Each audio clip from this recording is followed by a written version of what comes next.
this for the first time and thought I would share it with you. So this is a hardback version, part of the Puffin Clothbound Classics series.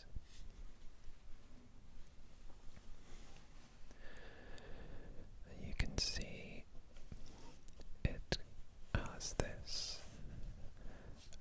really quite beautiful cloth hardback binding with a gold leaf effect on the design, the rabbits, the dandelions, and then this green kind of foliage mixed in. I think it's a really nice design. You can see it continues on the spine and on the back as well. And on the back there's a little quote: "All the world will be your enemy, prince with 1,000 enemies."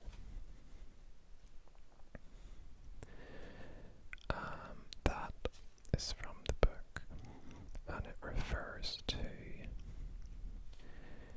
a character who is not really in the story, but he is kind of a legendary figure called El Herrera that the rabbits in the book tell stories about.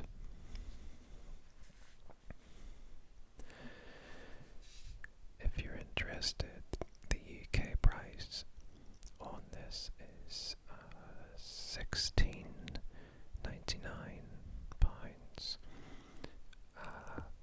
I picked it up for about 13 on Amazon. So really nice physical volume. I'll just show you the binding there, so you can see there is a ribbon bookmark, very nice, and then the binding. I think it is just a glued spine, but it is quite an inexpensive volume, so I'm quite happy with it. Inside there is this lovely pattern design of more rabbits.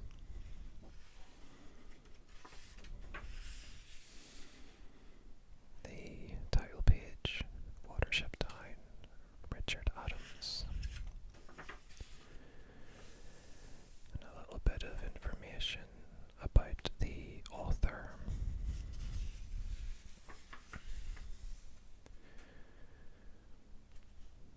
The rabbit, I would assume, is Hazel, who is the main protagonist of the story, but there are other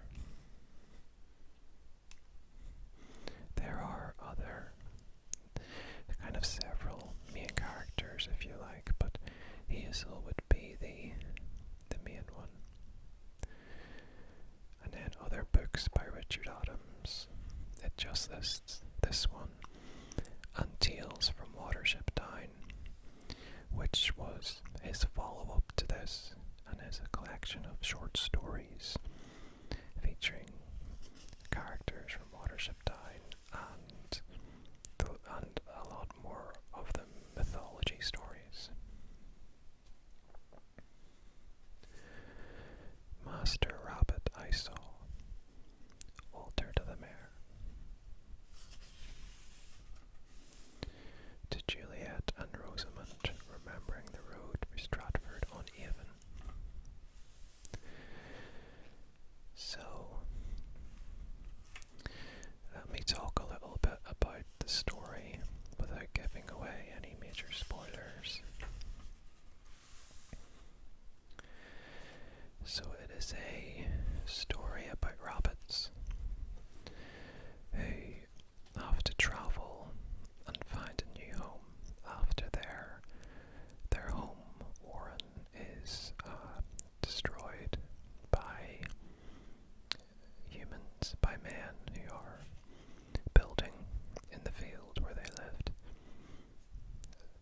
So it tells the story of Hazel,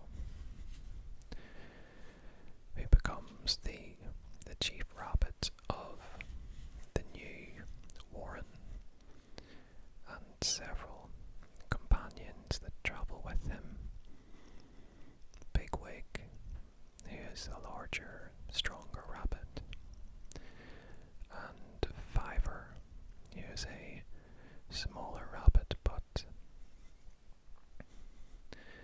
who is very intuitive, spiritual, kind of like a prophet type figure who gets intuitions and visions that help kind of guide the rabbits at different times. And there are quite a few other characters.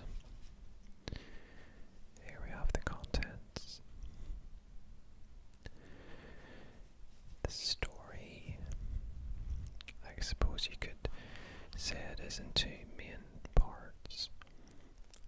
The initial journey to find a new home, which is the Watership Down warren of the title, and then the second part of kind of what happens after that, and various adventures and encounters, especially with a particular warren that they have some conflict with.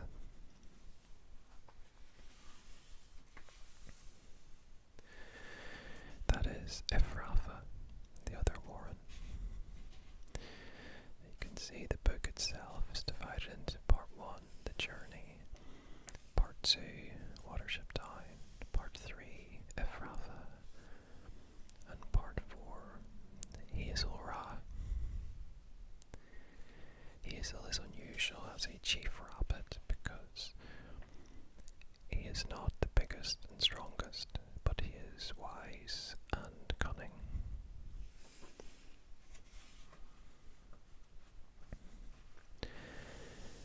And this is the map, which shows the main areas where the story takes place. The Sandalford Warren, which is over here, is where they start. Watership Down is here in the center, and Ephrafa is over here. And there are various locations where different parts of the story take place. I'll just show you this map. You'll notice that north on this map is to the left, the same as the map of Erebor and the Hobbit, interestingly.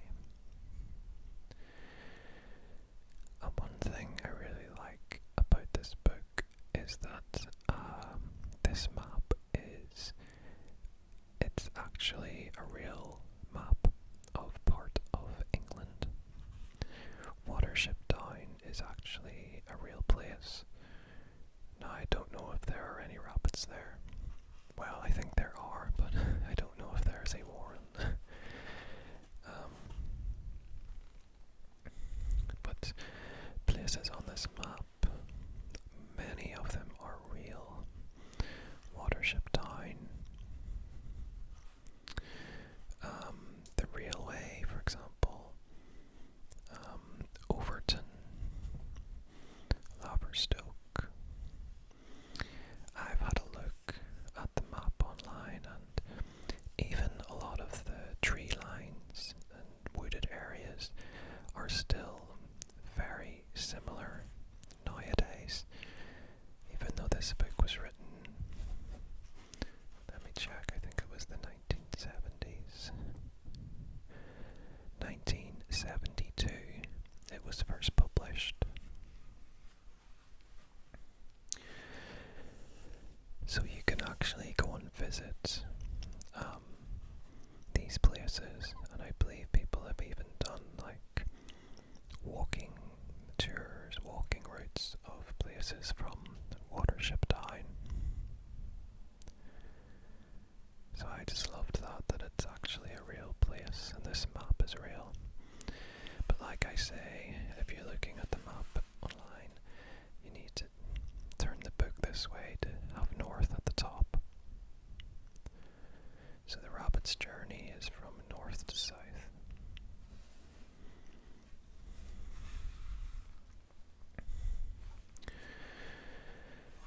So I mentioned, as well as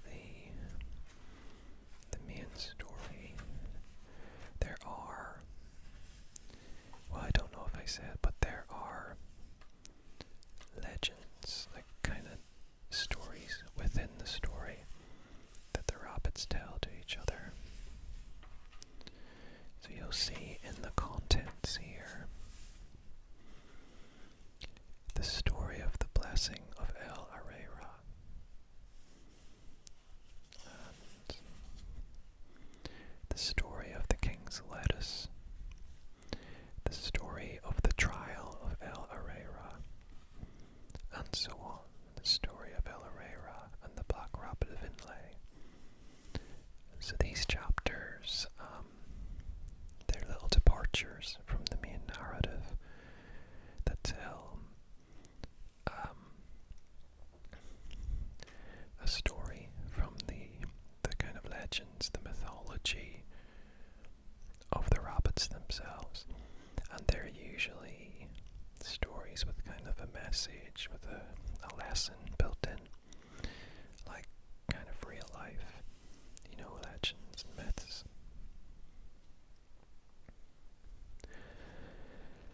One thing I found really interesting was towards the end of the book.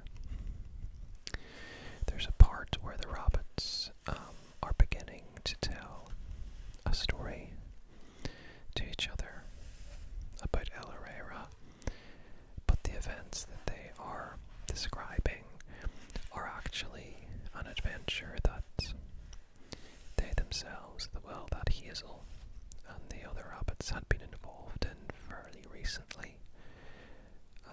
And already you see the story being turned, the real events of this story being turned into a legend, into a new myth, with El Herrera taking on the lead role. So, in that subtle sort of way,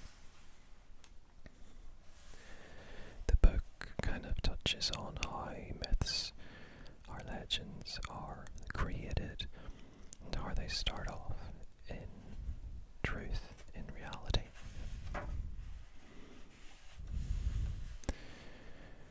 The chapters all have this lovely little illustration at the start.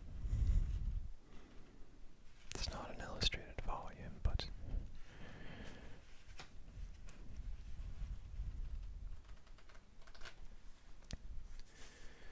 there we have the ribbon bookmark.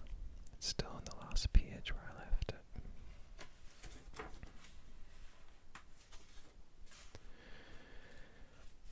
I have to say, I really enjoyed this story. It's been a while, I think, since I loved a book as much as I loved reading this.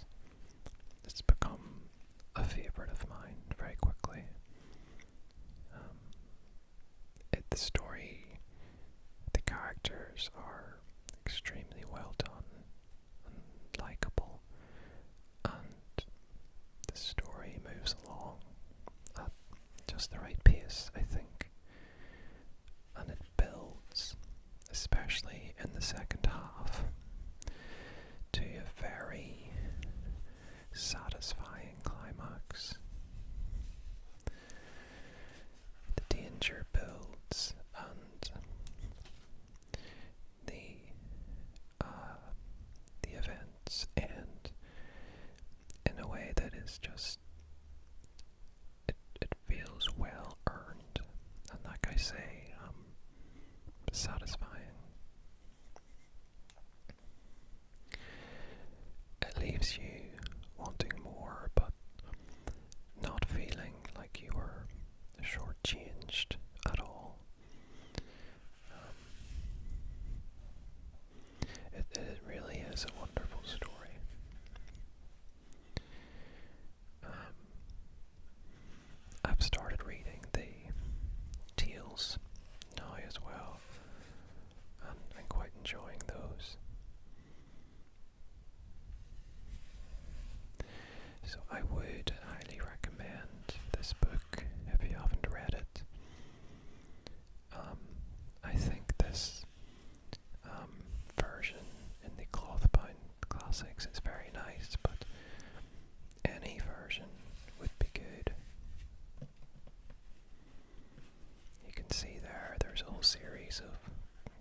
animated movie. It's kind of, you hear people joking that it kind of traumatized lots of children. I actually haven't watched it all the way through. I've only seen bits and pieces as a young child. I have bought the DVD though, and I'm planning on watching it as a follow-up to the book. Yeah, so excellent story. Very nice physical volume. Easily worth 13 or even £16.99.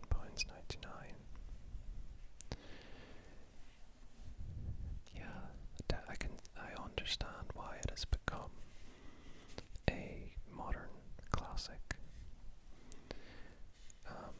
And if you haven't read it, if you like, adventure stories, I mean, sometimes this is described as a children's book, but you can see it's not a short